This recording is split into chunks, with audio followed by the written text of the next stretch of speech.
Hello everyone! It is extremely hot here today, so the intro is going to be short and sweet. In today's video, I will be teaching you about the Barbarian class, what is all the rave, or should I say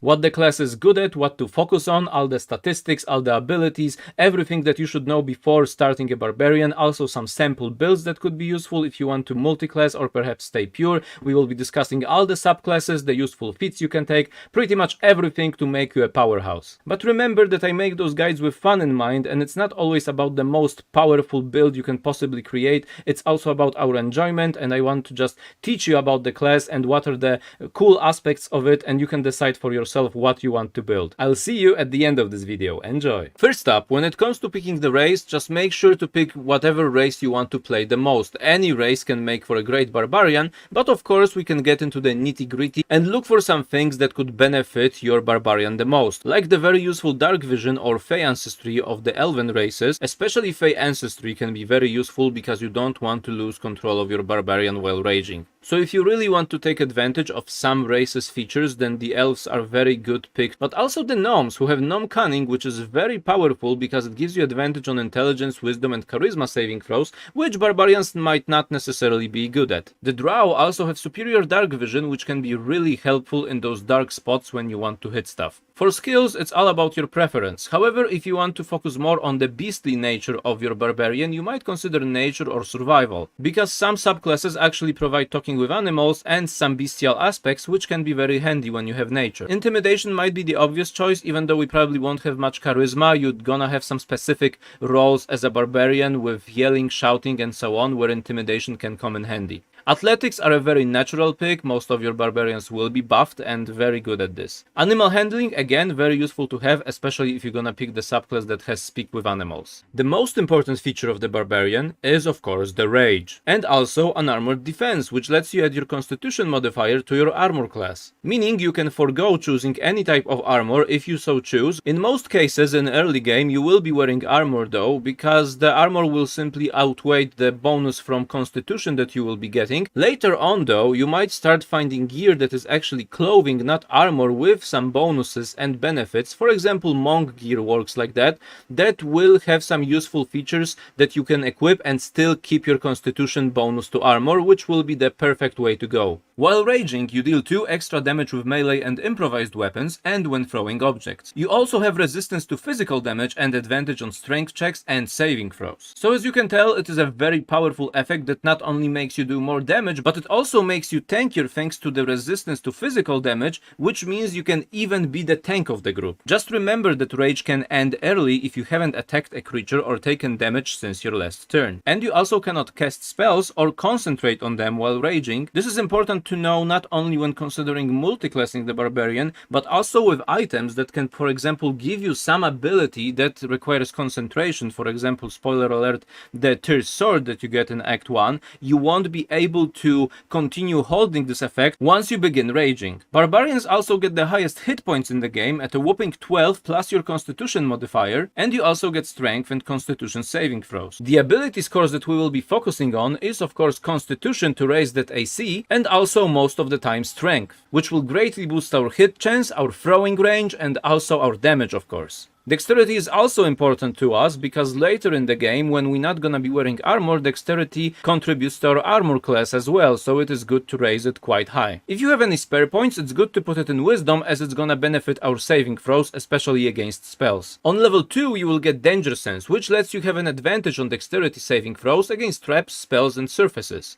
You will also unlock Reckless Attack, which lets you have advantage on your attack rolls, but enemies will also have advantage against you. Most often than not, you will want to use it, because with your reduced damage taken from physical attacks, you still will come out on top in most exchanges. On level 3, on release, you will be able to choose between Berserker, Wildheart and the Wild Magic Barbarian. Berserker is the most straightforward and offensive variant, but also very powerful, which turns your rage into a frenzy, which will let you use Frenzied Strike and Enraged Throw as a bonus action, which means you're basically gonna have an additional attack per turn. Enraged Throw is especially useful and can also be hilarious because you can throw others, and also your strength affects how much weight you can throw. Heavier items will deal more damage. Then we get to the Wildheart, which, as mentioned before gets us the Speak with Animals spell for free, and you will also be choosing your Bestial Heart. The most commonly picked here is the Bear Heart, because it makes you be even more resilient toward upcoming damage. You also get Unrelenting Ferocity, which is a self-heal, which is very handy to have. So now when raging, you will be resistant towards all types of damage except for Psychic. But Bear Heart is definitely not the only option. Eagle Heart can also be really good if you want to be a more mobile barbarian, and you also get Diving Strike. Foes also have disadvantage on opportunity attacks against you, and you can use Dash as a bonus action similar to a rogue. And Diving Strike will let you leap upon opponents and knocking them prone. You will also not take falling damage, but you must be at least 1.5 meters above the target. And of course, you will have to be raging. Elk Heart is if you want to have a charge attack and knock enemies prone, and also you will have increased movement speed. Tiger makes you jump really far, and you also gonna have Tiger's Bloodlust, which is a powerful cleave ability that makes enemies bleed. Wolf is more supportive because you're gonna have Inciting Howl, and your allies will have advantage on melee attack rolls against enemies within 2 meters of you, and will have additional movement of 3 meters. The third subclass of the Barbarian will be the Path of Wild Magic. Surprisingly or not, it's actually the most supportive of the subclasses of the Barbarian, because especially starting on level 6, you can give 2 powerful benefits to your party, namely Bolstering Magic, which for 10 minutes lets the creature roll an additional d3 whenever making an attack roll or ability check, and add that number to the d20 roll. Alternatively, you can roll a d3 and the creature targeted will regain expanded spell slots up to level 3, which can be great if you have a mage heavy party. But the main feature of the Wild Magic Barbarian is the Wild Surge. While raging, you will get an additional effect, which all of them are actually beneficial. Here is the list of the beneficial effects that you can get. If you're gonna go all the way to level 10 as a Wild Magic Barbarian, you will get Unstable Backlash, which, while raging, immediately after you take damage or fail a saving throw while raging, you can use your reaction to roll on the Wild Magic table and immediately produce the effect rolled. This means you will be able to replace the effect rolled from the table to something else when you get hit, which means you will be more versatile in combat and will be able to pick a more beneficial effect suited to the current fight. On level 4, we will get ability score improvement.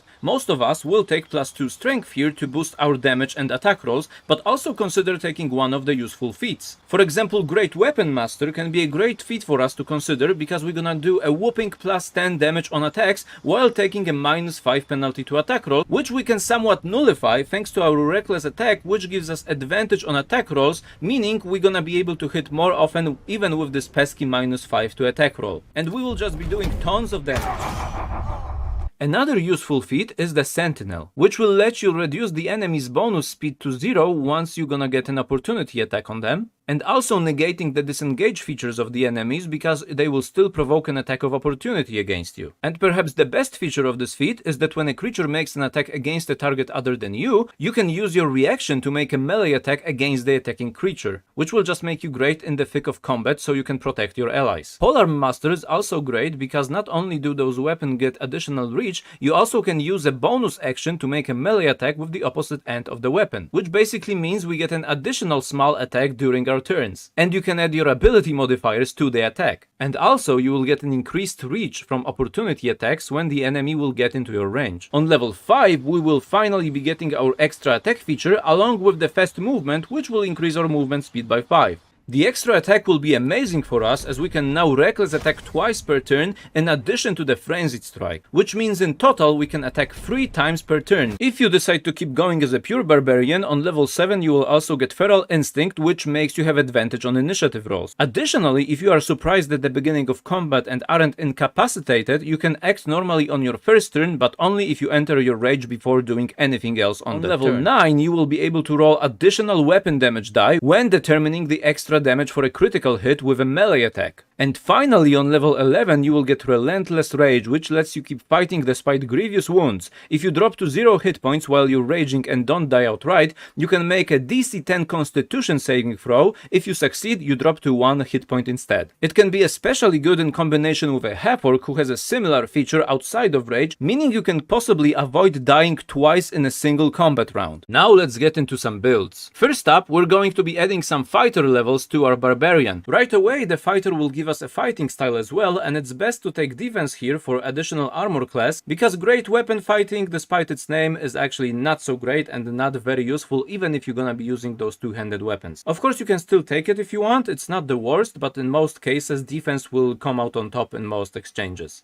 Going just 2 levels with the fighter, you're gonna get the action surge feature, which will make you have an additional action during combat, which can even further increase the number of attacks you can make per round. You can also get second wind, which in addition to, for example, the Wildcard Barbarian bear form, you will get 2 additional heals in your Barbarian arsenal. If you go further to level 3 to pick up the Battle Master, you're also gonna have some powerful maneuvers to have some variety in your Barbarian turns, which will just make you even more versatile and powerful.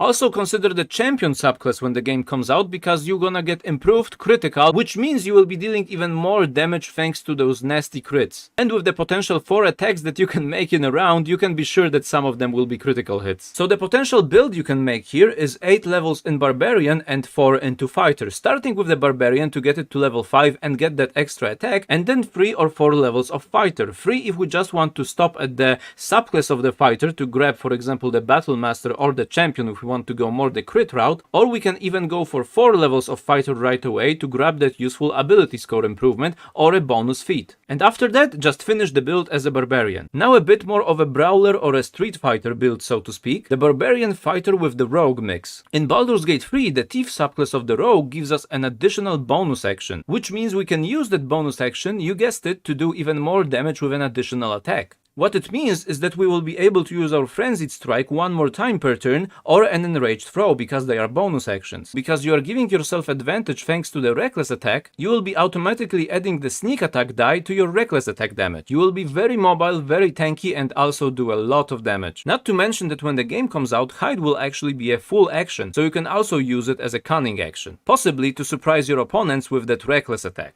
The only problem with this build is that you will have to choose if you want to go fighter or rogue first for that bonus attack, so it is good to not multi-class too much at the beginning, just go pure Barbarian and then re-specialize into this build when you're gonna get more levels under your belt. So you will most likely start as a Berserker Barbarian, then go 3 levels of Thief, and then finish the build off with the Champion Fighter. And that concludes our Barbarian guide. I hope you enjoyed it. Let me know in the comments how you liked it and what other builds you are planning to make, if you are going to rage heavily or are you doing some other aspects. There are some other builds that I wanted to include, but sadly I ran out of time. But you could consider, for example, making also a Barbarian Ranger with Minsk would be a great candidate to make this multi-class, or for example a tanky Druid Barbarian. Let me know in the comments if you want me to go deeper into those builds as well. Maybe I'll make another video. Just let me know how you enjoyed those videos overall, and thank you very much for watching. We're nearing 2,000 subscribers on this channel, so I just can't thank you enough. And visit me on my live streams on Twitch TV Kenra, and I will also be streaming on YouTube. I will probably sometimes be here, sometimes be there. We'll see. Let me know where would you rather watch me anyway. I know I didn't stream recently. I was supposed to yesterday, but it was so freaking hot where I am right now that I just couldn't bear myself to put a shirt on and stream for a longer time. So hopefully I will stream when the weather settles down a bit, probably tomorrow. So I'll see you soon, and thank you very, very much for being here, and tell me what other guides you would like to see from me. Peace!